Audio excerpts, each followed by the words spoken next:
What are we up to? Number 20 on this 11th of September. You already had number 19. So we're on number 20, I think it is now. So I'm going to have to start with a little bit of homework. I shall put the links in the description, under this video. It's actually an audio video. It's easy to upload. The visual would actually be counterproductive. It would be more of a distraction. As you listen to this, try and stay present. By that, I mean, as I talk through things, just observe yourself and see if your mind starts wandering off by thought association triggered by certain words. Because the lower conscious mind is very good at doing that, especially if it involves coming out of a comfort zone, contemplating things that may not be pleasant, may be things that in your mind you don't want to face, but they're sort of glaringly there. And it would be something of a disservice for me to not talk about such things. This probably doesn't make any sense at all at the moment, I know. So, if you're not familiar with James True's channel, I'll put the link in for there's two very recent presentations. One of them is not very long. The second one is not very long. The first one is very interesting indeed, talking mainly about the Y chromosome and unleavened bread. Some of you may make a connection between those two things. I left a comment of it's basically it's a biblical thing with putting blood over the door, referenced in the Bible. It seems to be a sort of modern equivalent is rainbows in the window. So whilst you have this whole thing around a particular diet and yeast, the critical thing about yeast or not to yeast, that is the question. But Passover is at Easter, so why Easter? It would be is alluded to in yeast in Easter. It's no coincidence or anything. I'll leave you to ponder this, but I would strongly advise that you do have a listen to James True's two videos. I feel it's something that is of enormous benefit.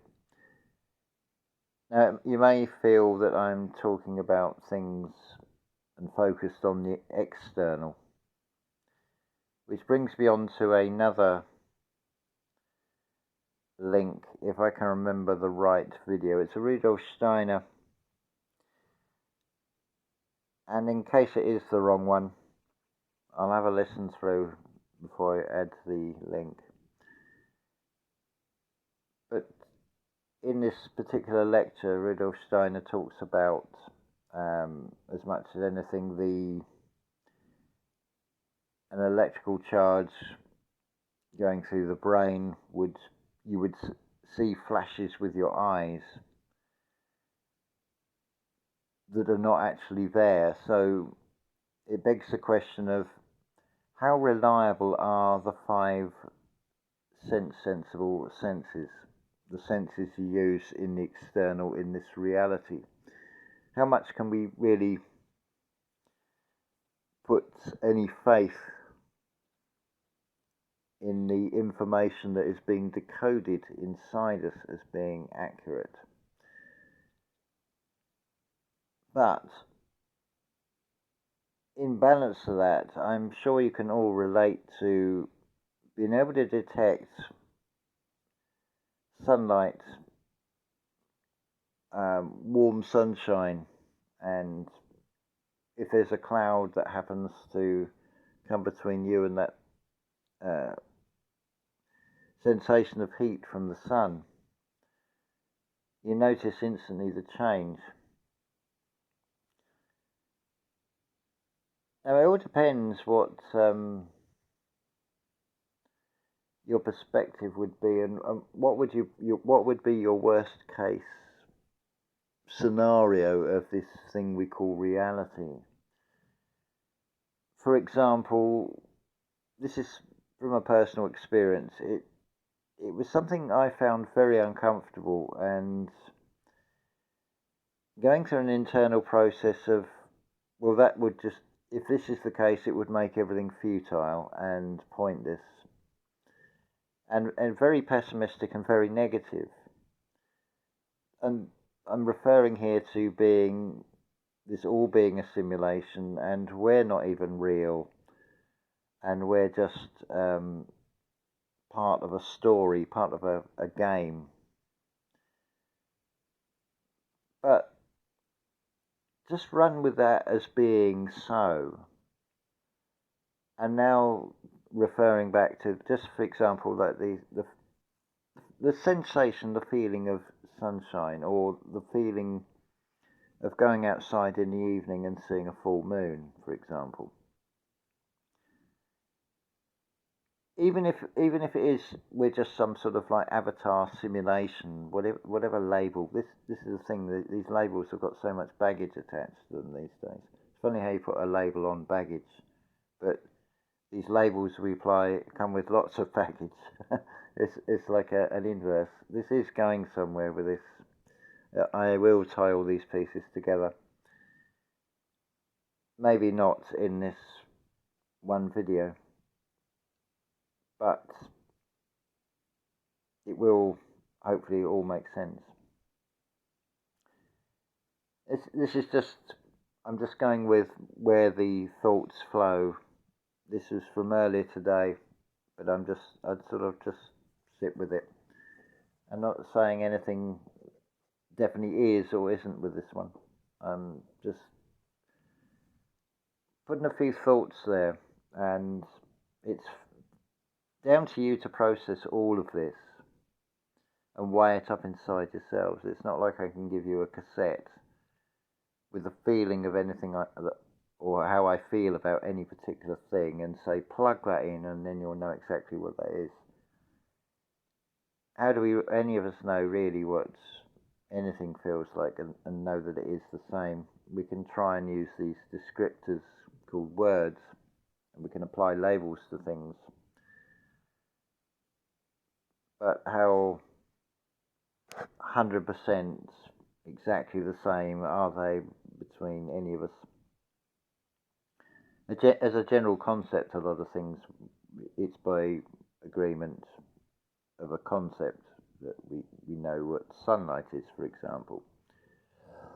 But how it actually feels to you, and whether you like the heat or don't like the heat, don't find it too bright, that's again going to come down to each individual as well.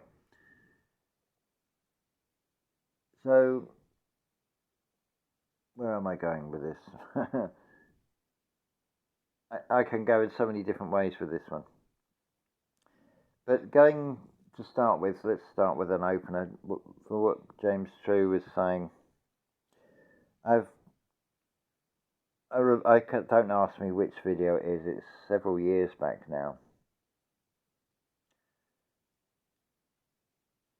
Could be 2020, or it could have been in 2019. It may be a video that's been removed, not by myself, but the retrospective terms and conditions that applied to things. It's like, okay, fair enough. I'm not bothered about that. But just a brief sort of recap. I'd sort of suggested that this weighing of the heart against the feather, shall we say. Putting that in terms of magnetism,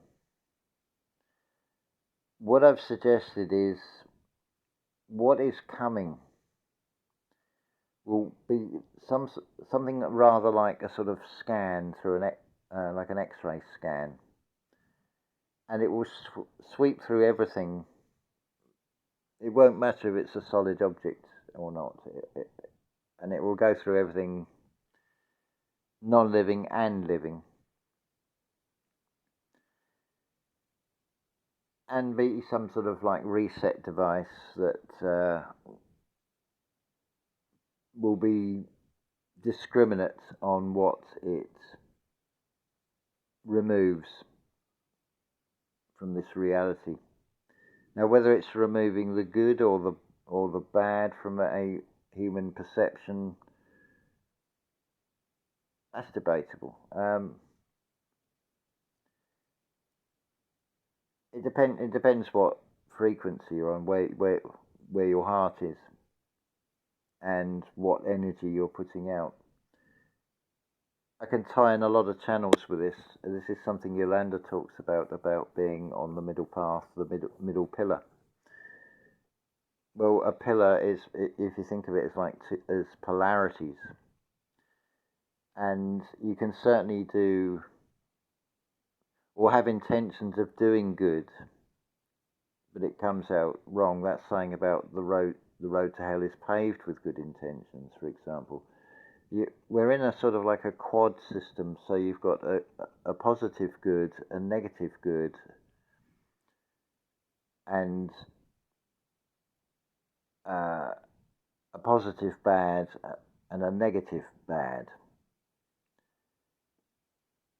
This is we're going to have to go with human perception of things, because it's judgment.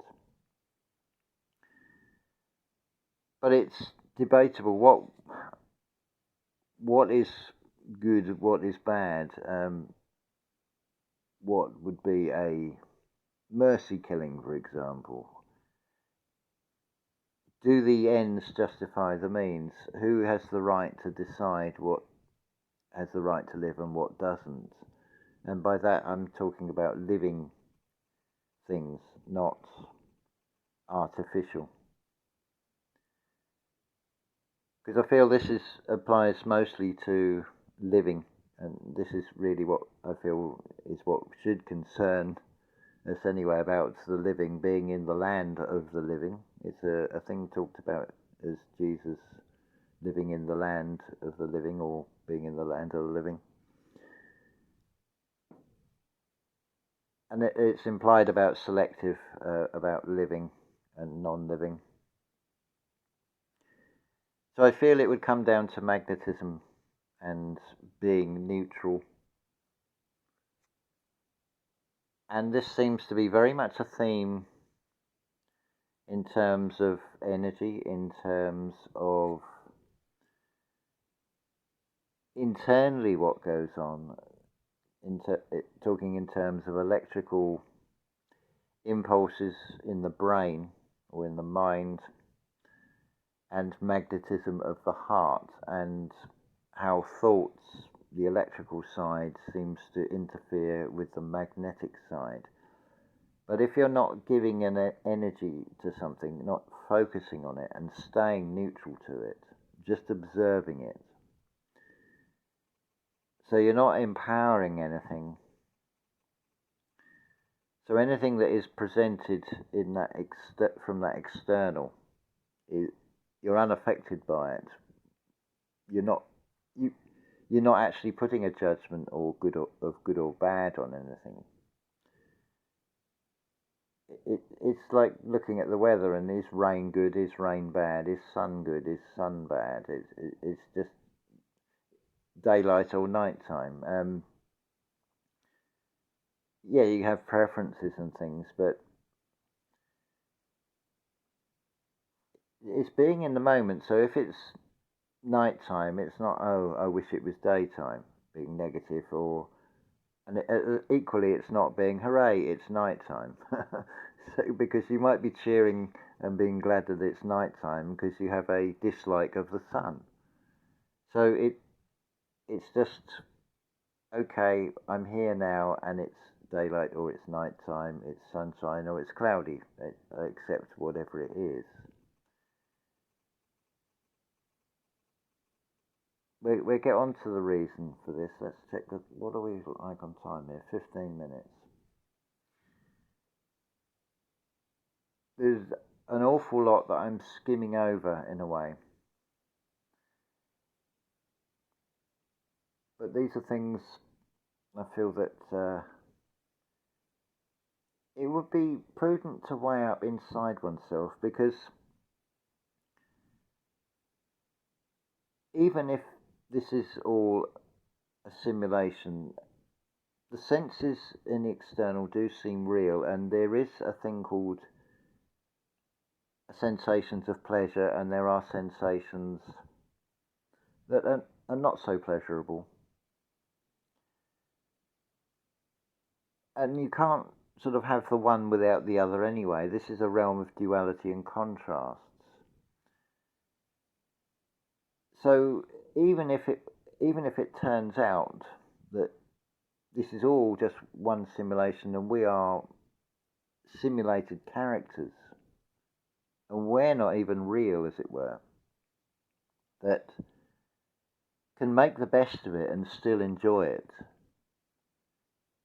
but at the same time also being neutral to it all and accepting the good and the bad. Because from my experience, there is a blueprint or a pattern that what will come first is an external presentation that looks what you would consider not the most pleasant, or it could be more positive. It's something that I'd rather not have, but this is what is being presented. So I'm not going to give an emotional reaction to it. I'll just see it and it's okay. This is the situation being, or seemingly being presented, or this is the way the future seems to be going. But these are external things that, now can I rely on those 5 external senses that are telling me the truth? Or is it something inside me, like, is there a thought that is a fear of something? Because now I'm generating an energy that, if it's magnetic, what is it going to pull towards it? Just from that thought, that feeling. And we say that that thought or feeling is coming from this lower I consciousness that's like a frightened child, and it doesn't like changes. But change is inevitable. Say, for example, you had a liking for, well, anything really. So let's say a jar of coffee. There's going to come a point where it runs out. So are you going to live in fear of that jar running out? Because it's going to happen. Or is it? Because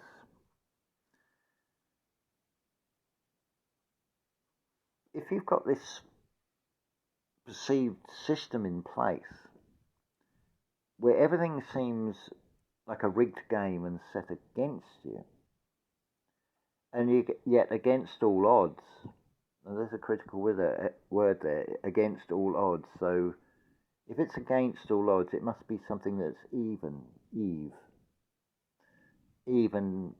balanced, in other words.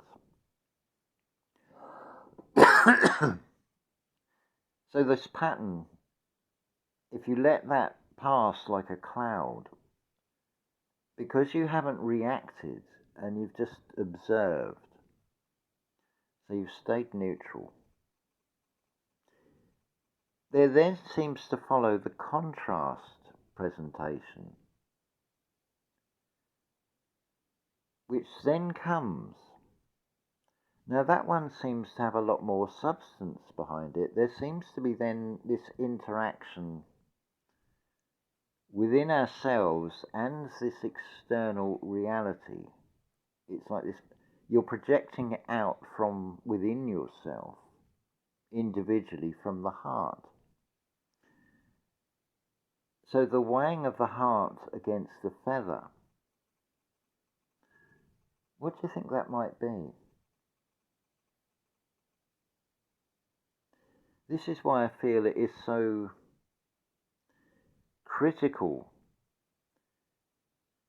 to just be neutral to everything. Whatever is presented, then you're not feeding an energy to it. Now, there is a perception of, shall we say, a select group, not particularly large in number. Now, I could apply any one of many labels, but let's just call it the hidden hand. I have my thoughts, I have very strong feelings, and I feel that it is very much like layers of an onion. So, if we were to replace yeast, we'll update the story. We'll play out the same story of this selection process, but we won't have it based on a dietary, on a biological thing. We'll have it on more a technological thing. But you'd need some sort of delivery agent, some sort of deployment.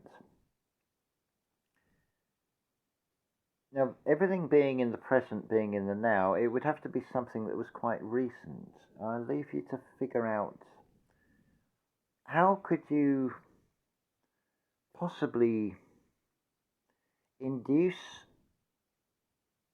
the greater part of humanity into voluntarily going along with this thing. To me, this certainly is a fascinating game. The sheer brilliance of this is you are your own worst enemy. If somehow you have been coerced, or you have let your lower consciousness run the show, so you're in this survival fear mode, jumping from pillar to post, or between one of two pillars, a sun pillar or a moon pillar, for example. An all-out high positive, or a all-out low negative. It's you're going to be hopping from post to post. It's like a sine wave, but it's a funny word, sine. It's like a silent G. It's not even. It's just not pronounced. It's like, well, if you take the G out of sine, it's sin. Soul in, spiritual in. Neville Goddard would define sin as being a wish unfulfilled, not seeing it through. So, and then by the extension of that, if you can't rely on those external senses as telling you, giving you an accurate story, giving you the whole picture, then it would seem logical and reasonable and very prudent, and backed up by something called feeling. Now, I can only tell you about a personal feeling here. That's the only thing I know that I can be 100% certain of. If I can't be certain of the senses and the external, but turning them internally, they seem to work in a very different way. And the internal actually seems far greater, if you were to look at it from a physical perspective, than the external, or what we perceive as being external. And I don't know, maybe the sky's the limit. I mean, I've speculated that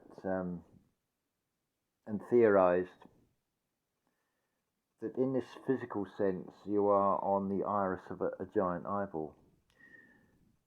So when you look up at the sky, you're looking at the inside of a lens. I'm going to leave that there because this is going to get rather long otherwise. So next episode, page 21, so let's talk about the artificial sun. In what sense, what context?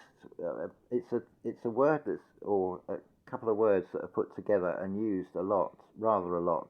But how often is it discussed and the practicalities of it? That's something I'd like to discuss. So these may turn out to be sort of pretty much every evening. 9 o'clock in the evening I'm timing these for. I've missed the slot for today, Sunday. But we can get this so it's published on the Monday the 12th.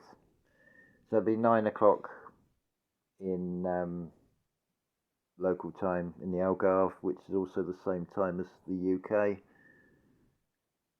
If you're on the east coast of the USA, it will be 4 o'clock in the afternoon. I think if you're on the west coast, California side, it would probably be 1 o'clock in the afternoon.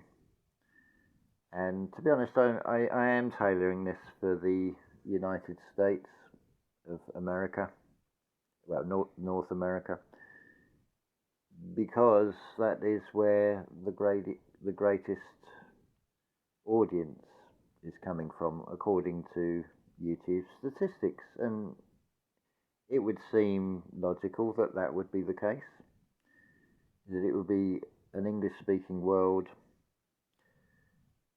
where there is a far greater population. So a 30% or whatever of 300 million is going to be a lot more than 30% of, was it 70 million, going on the figures that we're given. So yeah, I'm quite happy with that if that's the case.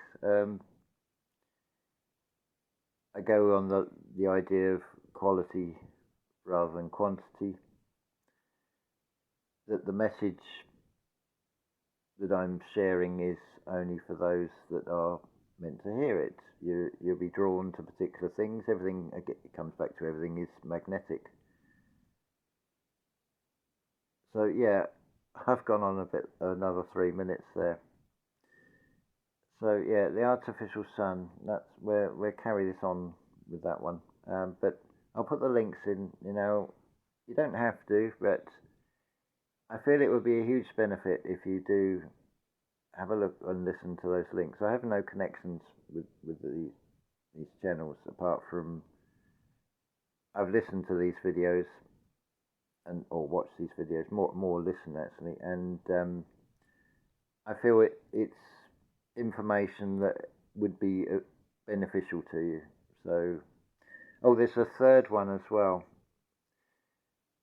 If you want to put things into a context of the mechanics of the physical body, I feel it will be very hard to refute this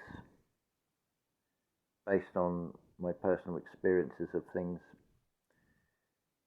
It's Dr. Joe Dispenza. I can't remember the channel name, but it'll be there in the link anyway. And how your thoughts actually do affect your physical body. So consider that in terms of disease, and whether it is your karma, which is your doing, your own doing from your own thoughts, for example. And this might sound rather cold and unsympathetic, but when we get down to the nuts and bolts of it in this reality, in these physical bodies, I feel that video actually answers that very well. And I can be sympathetic, but at the same time, I do not want to reinforce upon your subconscious and validates something that I can actually see that you've done that to yourself.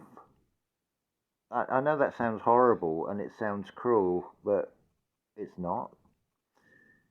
Anyway, we'll leave it there. That's plenty long enough now.